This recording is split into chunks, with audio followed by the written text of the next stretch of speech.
Welcome to another episode of The Brand Called You, a podcast and podcast show that brings you leadership lessons, knowledge, experience, and wisdom from hundreds of successful individuals from around the world.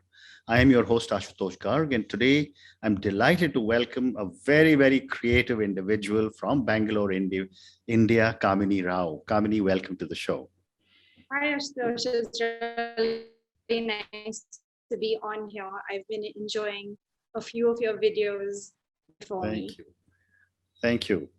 Kamini is the founder and creative director of Studio Slip, which in her own words is a fun, young interior and set design studio that creates collective experiences using art and architecture. So Kamini, let's talk about Studio Slip today. Tell me about this venture and what was your motivation to start it? So I started Studio Slip in late 2017 and early 2018. I had worked for 2 years in a very high-end luxury interior design studio. And the course that I studied in London, and I studied a very crazy course called Spatial design, and we were encouraged to do anything.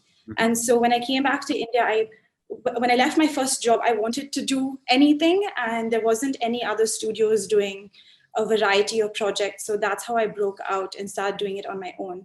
I started freelancing. It became quite successful. So now I run a fully equipped team of architects and designers. Okay. So that's how I started, just to be able to do anything I want to do. Wonderful.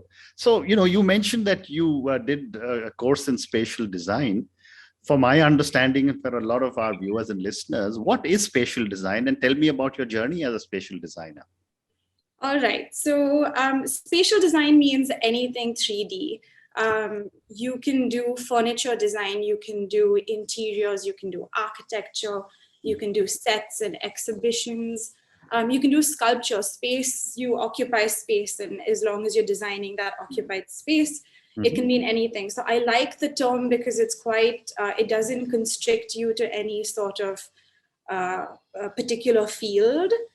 And as a spatial designer, I would say that a lot of the work that I do is interior design, but as you know, I do a lot of exhibitions. I do a lot of sets for ad films, and those don't necessarily fit under the interior design bracket. So I when I first started out, the first 2 projects I got when I left my first job was to do 2 ad film sets. And that definitely in my portfolio didn't come under interior design. So as soon as I did those 2 projects, I've claimed to be a spatial designer. Okay, very interesting. And nothing else. Wonderful.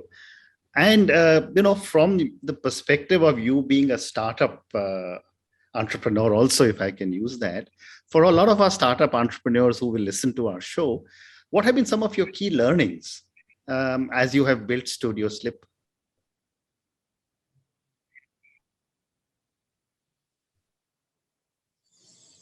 So the interesting thing about being a startup entrepreneur who's gone to art school is that we were never trained to, didn't even do math for a very long time. So I think my biggest learning has been, and it's progressive, but my biggest learning has been a lot to do with the accounts and the admin.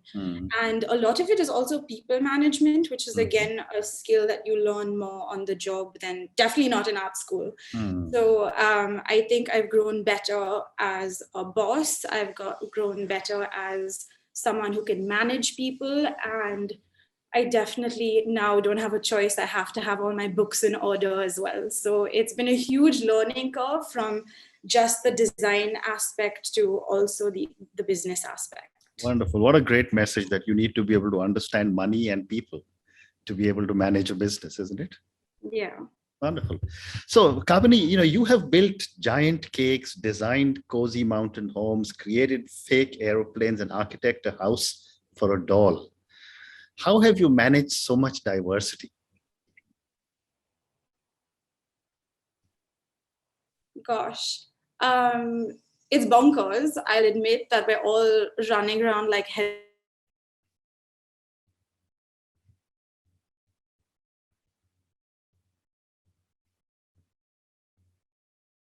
Do it in 3 weeks, but the skill set remains the same. If I have to design a house, a cozy mountain home, or a fake airplane, I'm using AutoCAD, I'm doing the measurements correctly, we're costing out everything, we're pinking out the paint selections, but it's more the timeline that changes. So the skill set remains. We still have the same team of interior designers and architects, and we're doing all the same things we do, but in just a very, very short timeline. So we really enjoy doing the homes because they take a year and a half to complete. And so we have a lot of time to design. But when you're doing something like a cake or an aeroplane for an ad film, you're given a script and you're given nothing else. So we are making it up very quickly in 2 days and then just rushing out to get it built. So it's quite an interesting use of our skill set in a very, very different way. Fascinating. And where do you get the motivation to get such different designs? I mean, I think that I would be quite bored if I wasn't doing something different, every quarter. So what we try to do is we try to do a lot of our income comes from residential projects and commercial projects. And so I seek out one exciting project every quarter. So this quarter, we've worked on an exhibition design at the National Center for Biological Sciences. And so that's our exciting project that we get to work on alongside our other more commercial projects. And last year, we went all the way to Arunachal Pradesh, very close to the China border, to do a pop-up museum.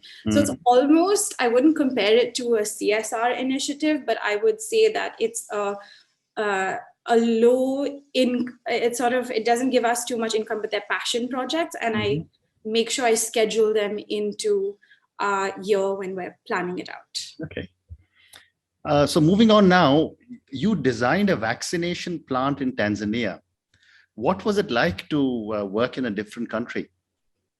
So Tanzania was an amazing experience. I only got to go there once. We were meant to go twice, but because it happened through COVID, we only got our permissions to go in December. So a lot of our designs and drawings were done, through email and video call, just like this, with an architecture team in Tanzania.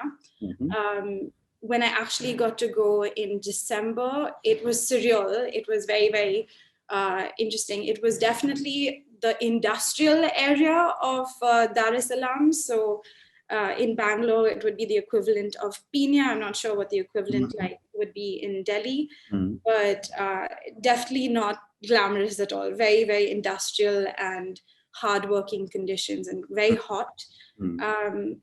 I think communication wasn't a problem at all. What was interesting and challenging was the skill set, the labor skill set.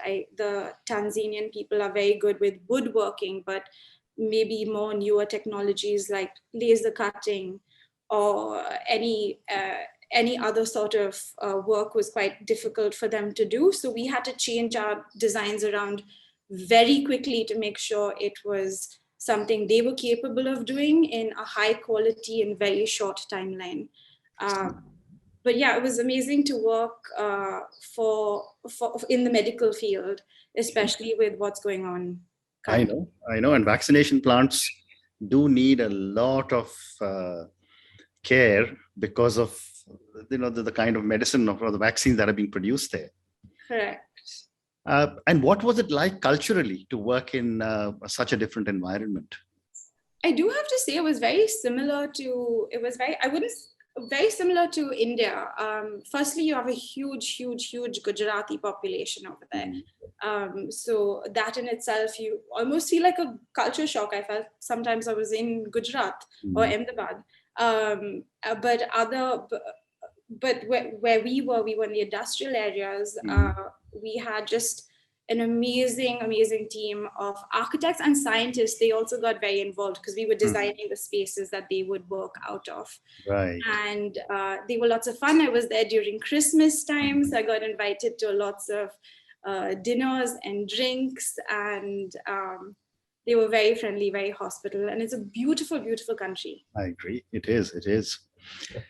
So my next question to you is that when you work in educational spaces, what are some of the factors or design constraints you have to keep in mind? So we have just done 3 educational spaces.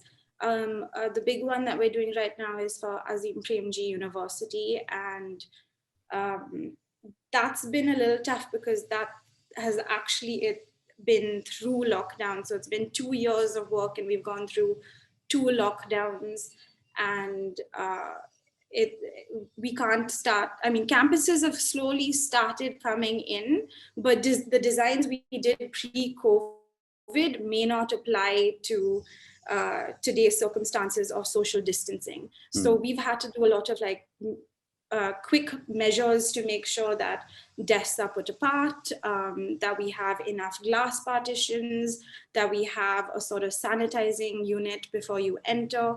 And so those designs were done pre-COVID, and we've had to quickly shuffle around because all these university kids are not vaccinated. I mean, maybe the slightly older ones, but as soon as class starts, we want to make sure our spaces are safe for them.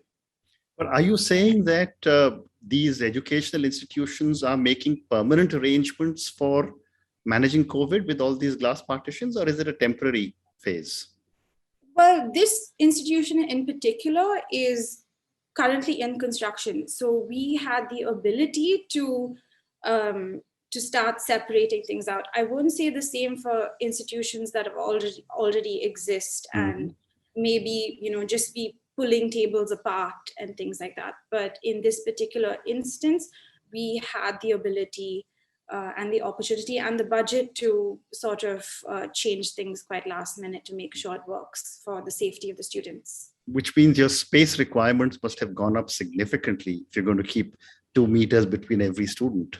We actually lost a lot of space, you're right. We lost a lot of space. The area that I'm working in is not, I can't speak for the entire university, but we're working on a very specialized digital media lab. And so that has very few students to begin with, because it's a very specialized unit. And we did lose a lot of space. So I think, you know, they won't get to pack in as many students as they were initially planning to. And that's okay, because sooner, maybe in the future, we'll take another floor and get more space. But in the meantime, we've done what we could. Absolutely, I agree. So my next question to you is, you know, about millennials and the Gen Zs, and you are in the same category. But you know, I find that the demands or needs of the younger generation in their residential interiors are very, very different from people of my vintage. What do you think are the changing demands of the younger generation, and how are you handling some of these? All right. Wow. Firstly, I'm a millennial. I know very few Gen Z.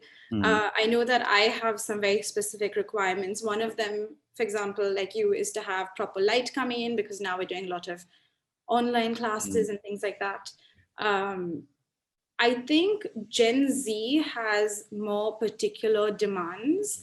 And I think that's coming from a sustainable angle. I think they're more concerned about the environment, which is good. We do want to be more concerned about climate change. So they're looking at more sustainable products in their furniture. We're using more local wood.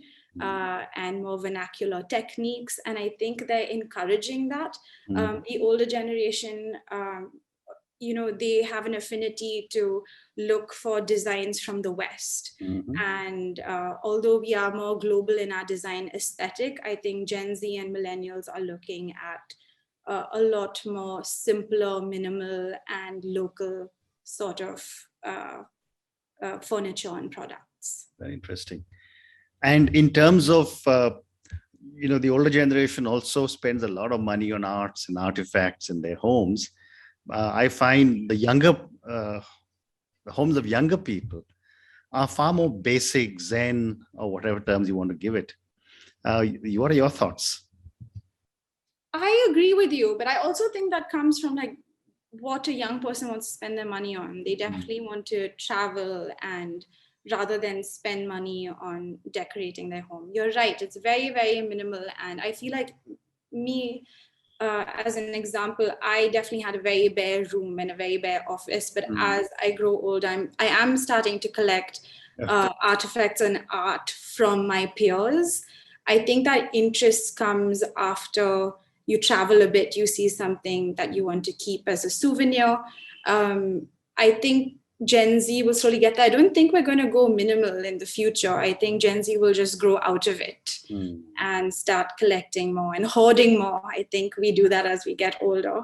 Wonderful. Well, that's very heartening to note, because I often tell my children, we have a large art collection, and we always tell them every time you go back to your respective countries, take a piece of art. And they say we have no interest. So hearing from you gives me some hope. So my next question to you, Kamini, and I think I have time for 2 or 3 more questions. What are some of the changes you've been implementing in your residential interiors after COVID-19? So our residential designs, with COVID, I think one of the problems and one of the things that all our clients complain about is actually just this view. When they're doing video calls or business calls or even classes with the kids, it's always a messy bed in the background. And to be honest, I don't have that perfect view. Before this call with you, I was scrambling, trying to look around for my house is 25 years old. I haven't done it up, even though I'm a designer, but I scrambled to find good lighting and a view where you wouldn't see, the everyday chaos. And so that's something that I've definitely tried to keep in mind in all my residential projects. So one is lighting. I think that's hugely important. The other is to have a quiet, secluded space where there's no noise, where there's no view of a bed or a bedroom.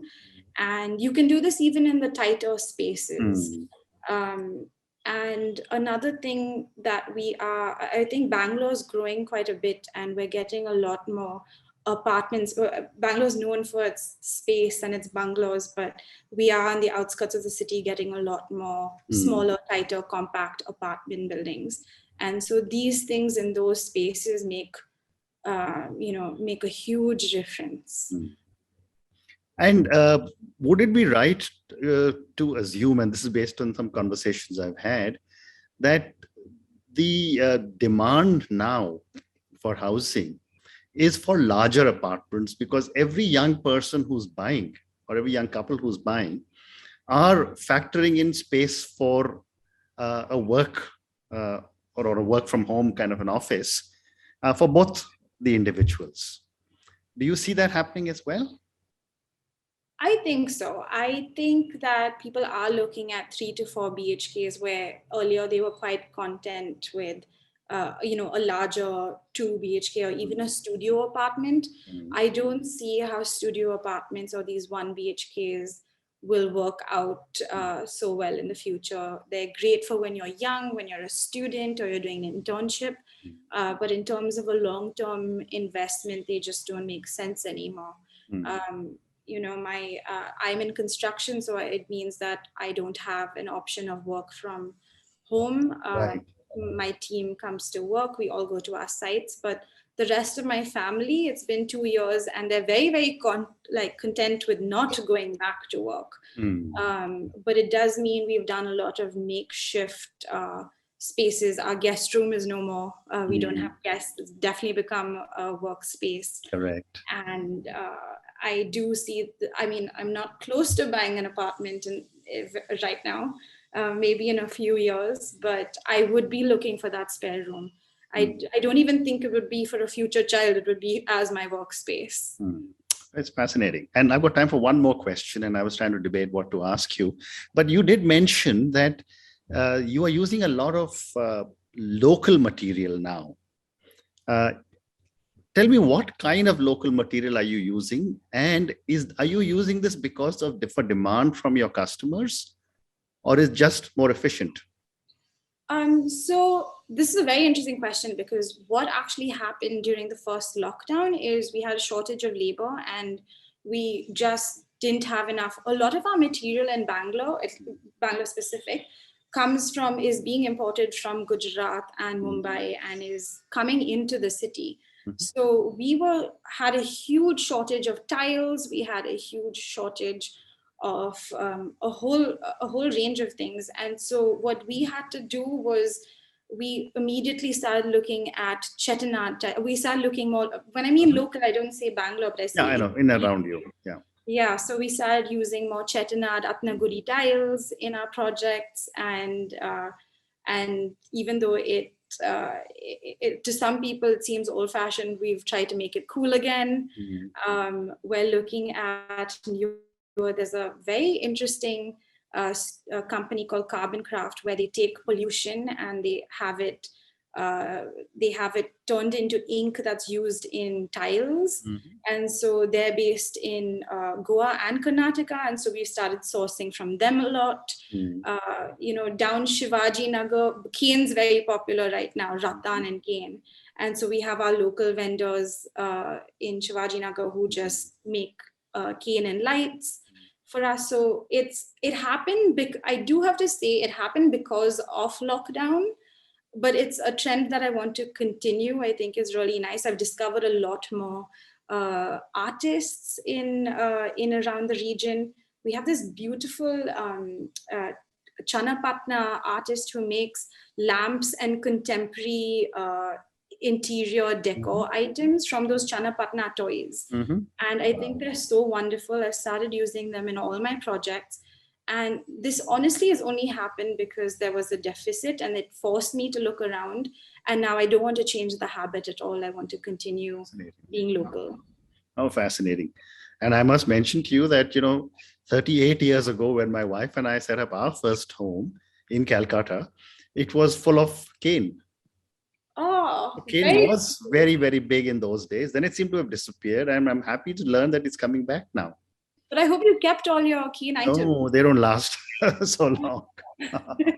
But Kamini, on that note, thank you so much. It's been such a pleasure speaking to you. Thank you for talking to me about Studio Slip, about the amazing work that you're doing in, really crafting some amazing new interiors. Thank you again, and good luck. Thank you so much, Ashutosh. Thank you for listening to the Brand Called You videocast and podcast, a platform that brings you knowledge, experience, and wisdom of hundreds of successful individuals from around the world. Do visit our website www.tbcy.in to watch and listen to the stories of many more individuals. You can also follow us on YouTube, Facebook, Instagram, and Twitter. Just search for the Brand Called You.